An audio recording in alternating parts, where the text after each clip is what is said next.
हम क्या करते हैं, फूड लोडिंग करते हैं तो वीडियोस में म्यूज़िक की ज़रूरत होती है जो बैकग्राउंड में लगता है। तो इसमें ये क्या लिखा है, हम फूड व्लॉगिंग करते हैं, सॉरी हम फूड व्लॉगिंग करते हैं जिसमें म्यूज़िक की ज़रूरत होती है बैकग्राउंड में हल्की सी।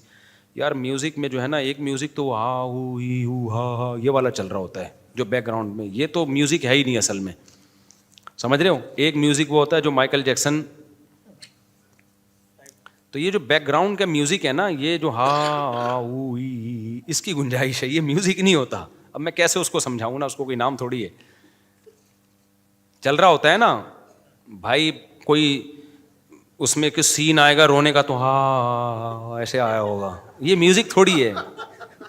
ऐसा होता है ना, रोने का सीन आ रहा होता है हा ऊ ई करके आ रहा होता है, तो इस तरह का होता है ये सीन।